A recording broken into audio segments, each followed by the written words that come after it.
Welcome to Meet in the Lobby, a podcast by Avendra International, North America's leading provider of hospitality procurement services. Avendra's Lobby serves as the perfect meeting spot for the latest topics and news impacting the hospitality industry, including unique perspectives and innovative solutions from the industry's leading experts.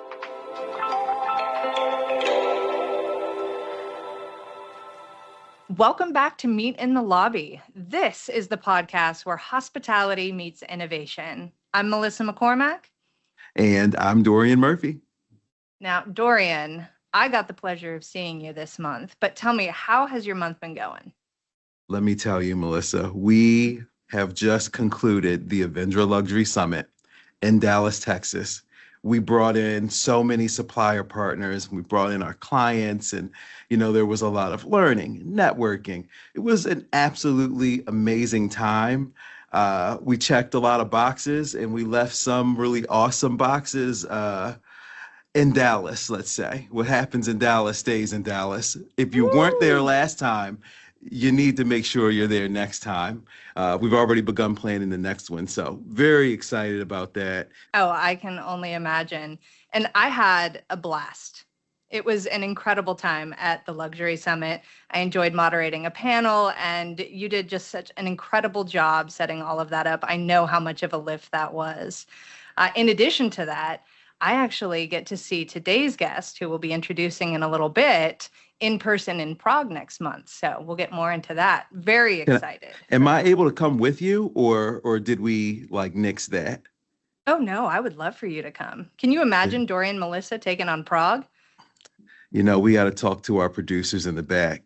Dorien and Melissa take Prague. That could be a good episode. I like it. We'll pitch it after this. So today we get to talk about luxury.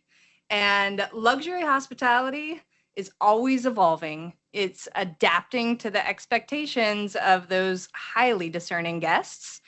And we'll be talking about how the luxury segment leads the industry in trends, whether it's wellness or sustainability, innovation.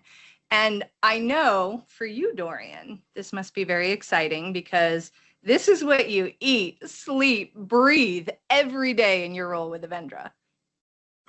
My role, not just with Avendra, but I'd say the past 15 years of my career has been steeped in luxury hotel operations, whether, I'm managing a food and beverage operation with a major brand or in a rooms operation with another brand. I mean, this is my wheelhouse, but for me, it's just so much fun. Mm-hmm. And with Avendra, now I get to do this across so many different brands. I think we're at 33 brands now that I'm able to help advise. But enough about that. At the end of the day, you said it. Guests in the luxury space are highly discerning. Why? Because they have high expectations, because they pay a lot of money to stay at different hotel brands, right? Yeah. Now, while I've worked with a lot of luxury clients, most of my experience has been on the guest side, outside of working in the capacity I do with Avendra. And I don't know if you've seen the show White Lotus, but I have been fortunate enough to experience some pretty phenomenal hotels and resorts really all around the world. And I will say it's without that drama and maybe a murder here or there, thank goodness. But most recently, I had an experience where I arrived at the resort. The leadership team was standing out at the dock, waving at us, welcoming us to their resort. They walked with us to the lobby. They sat us down and we had a conversation. And that was the check-in process. They discussed the resort, but more importantly, they discussed what our goals were as guests for our vacation. Was it wellness, relaxation, or was it adventure? And I think they were really curating our stay to ensure that they not only met, but exceeded our expectations. And I think that that is an example of one of the many ways luxury differentiates itself from the other segments. And I was trying to figure out, how do I put that into words? And they take away the feel of it being transactional. This is an experience. It's not a transaction. And that's something that I really enjoy and I appreciate when I'm out and about. You're right. I mean, luxury, the difference between maybe more of a standard experience and a luxury experience is how you make the guest feel. In the luxury space, it's really about, muting down logos and, really just taking the time to understand your guest and what they're looking to do. And it seems like the resort you stayed at, Melissa, they did just that for you. Oh, they did. It was glorious. I can't wait to go back. I love glorious. Yes, absolutely.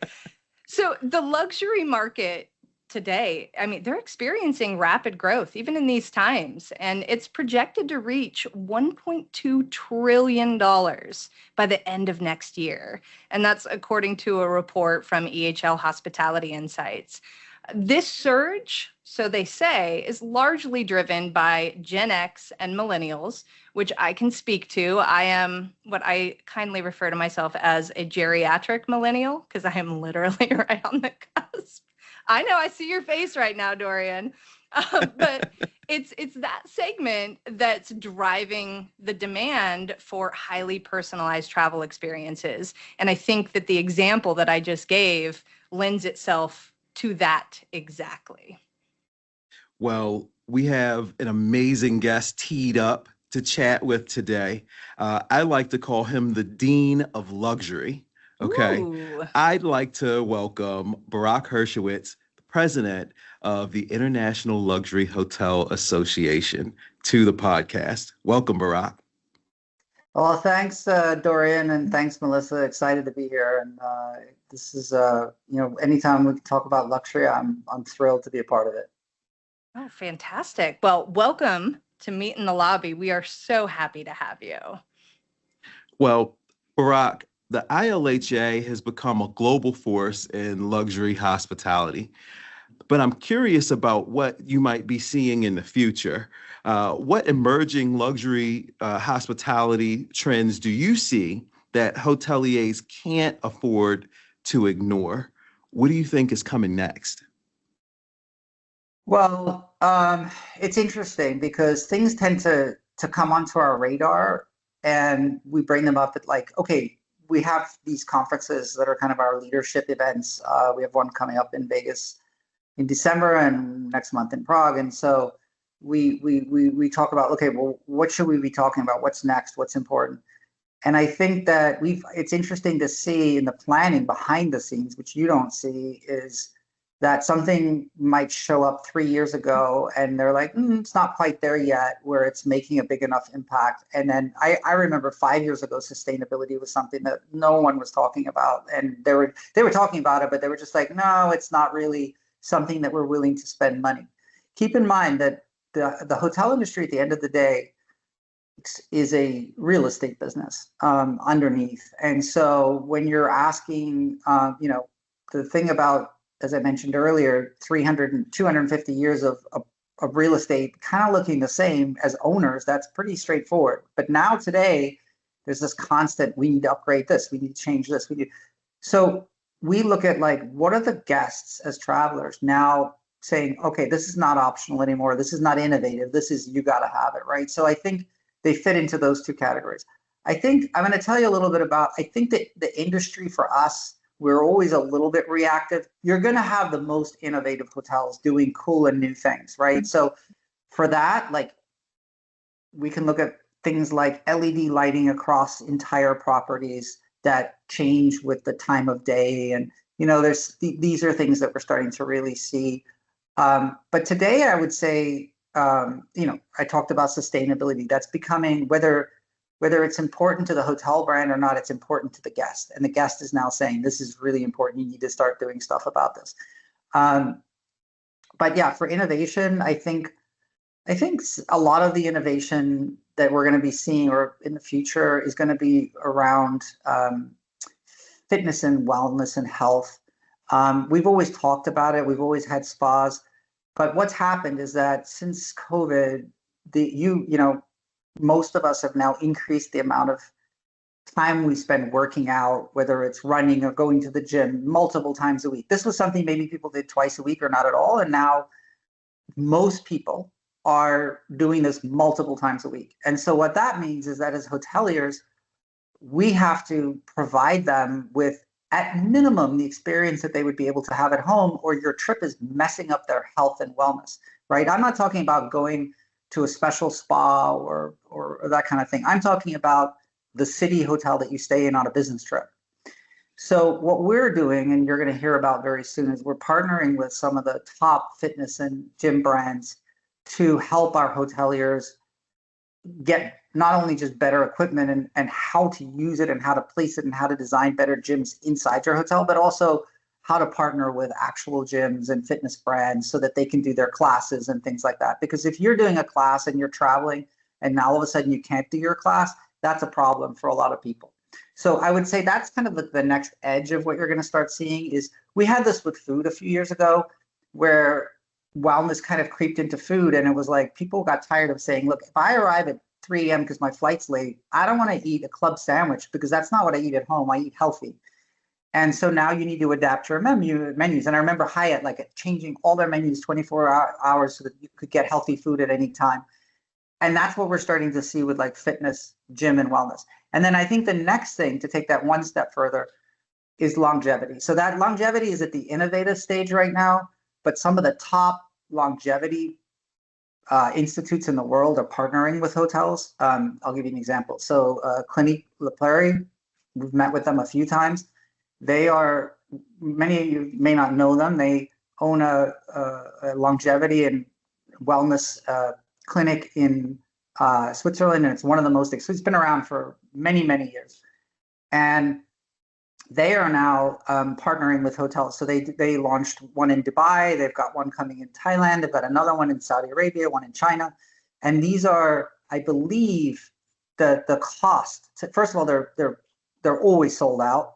And to get into them is, very, very expensive. Some of the most expensive hotel stays you have in the world. Yet, hotels have seen the opportunity to partner with these famous longevity programs to offer this kind of stuff. So the Four Seasons, for instance, in LA has a full hospital inside of it in Westlake Village. So, Okay.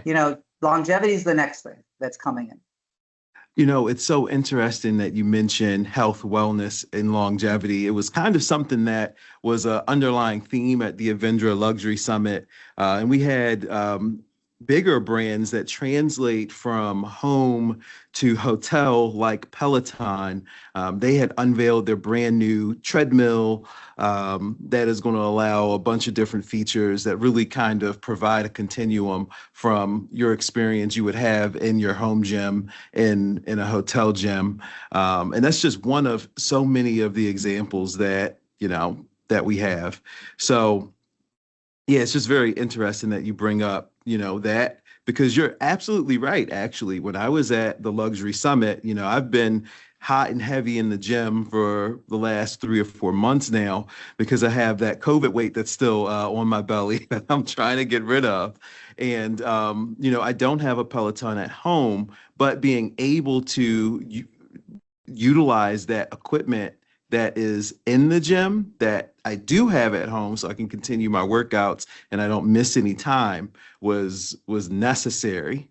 It was a requirement, and it was a part of the reason why we chose the hotel that we chose. So, I have to jump in here. Barak, didn't I see you at the Luxury Summit running on that machine while simultaneously juggling? Yes, you let my secret out. By the way, it's a great machine. I love it. I am juggling marathons. So I'm trying to be the first person to juggle all 6 of the major marathons. So I've got 5 of them behind me with Boston to go. I'll find out in the next couple of weeks if I'm doing Boston in the spring. But then that would be the last one.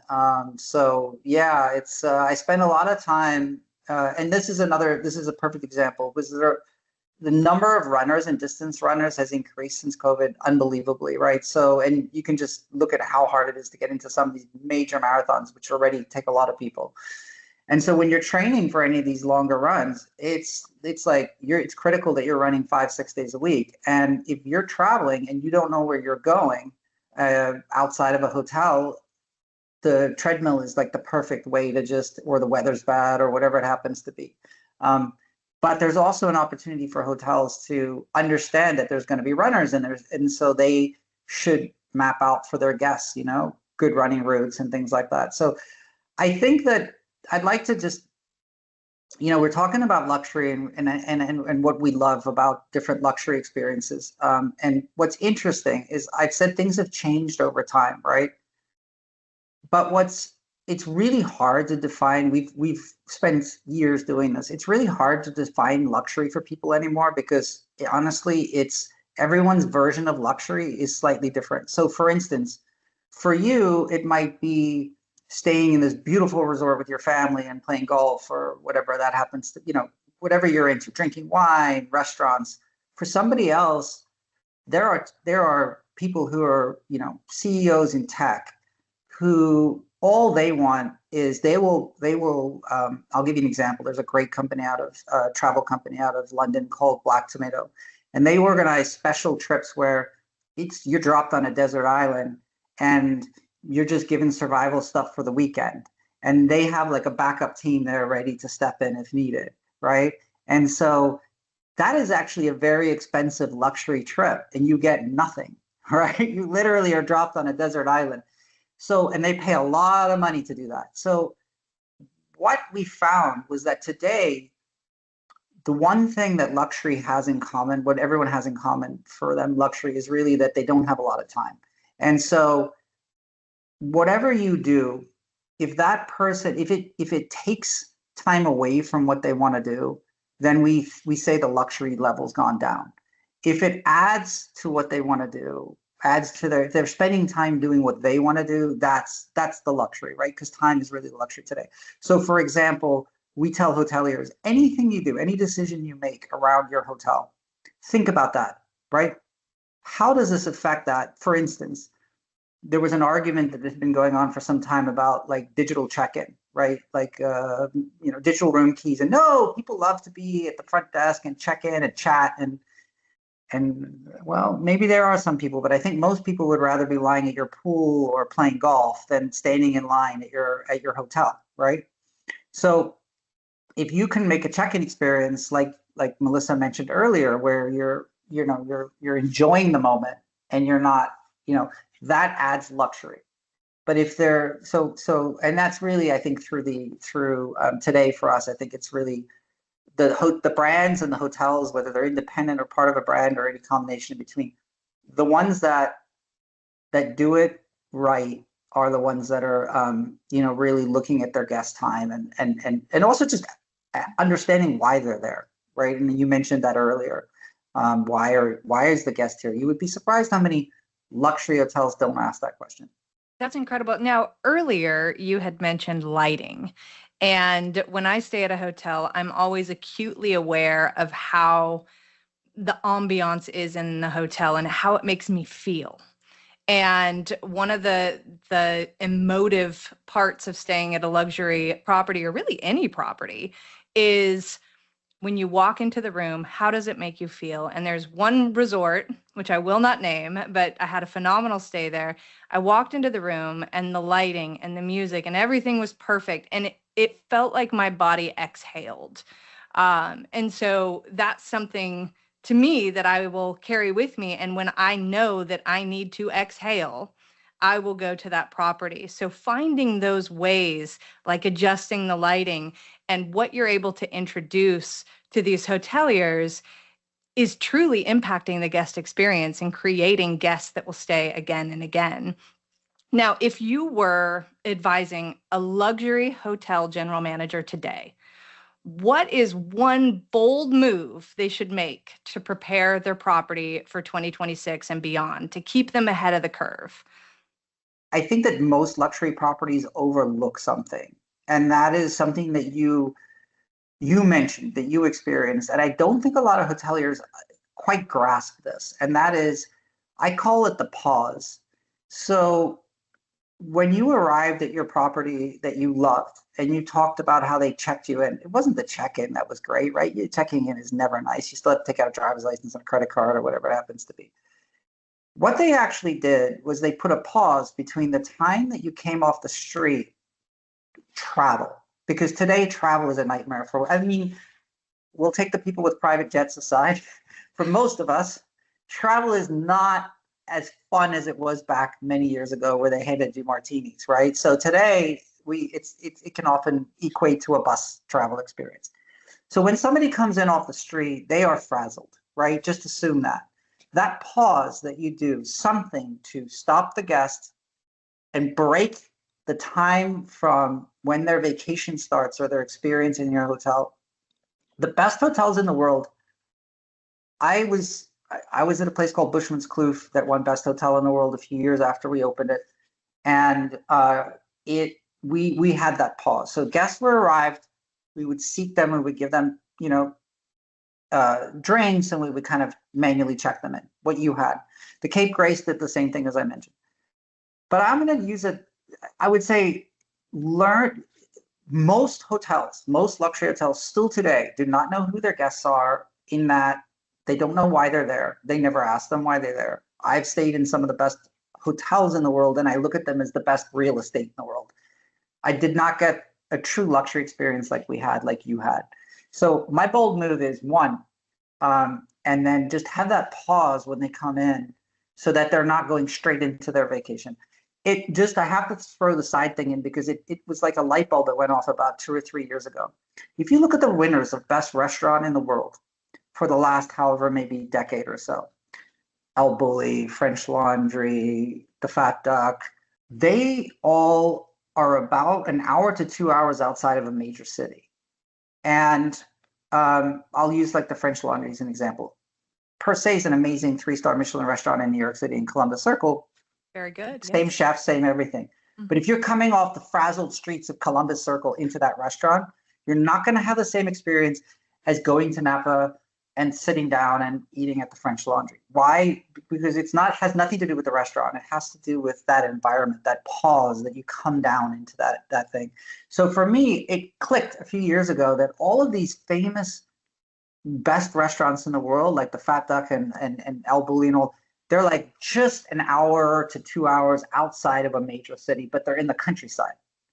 And I feel like the effect of like your stomach and eating 3-star Michelin food, but you need to have the city close because they have to survive. They needed that money, but you're still taking them out of the city. I think hoteliers need to do that. I think they need to realize that their guest is stepping in from a travel experience and going straight into your vacation or whatever the experience you're trying to offer. And you need to break that up, even if it's 5 or 10 minutes, 15 minutes, just give them some calm. Even it'll really make an impact on the guest experience. Well, Barak, I think that we're coming up on time, and we've got some great events that Melissa and I are collaborating with you on. Melissa will be at the ILHA Inspire event in Prague, and I will also be joining and moderating a panel at the ILHA Inspire event in Vegas. So we're so happy to continue our partnership with the ILHA.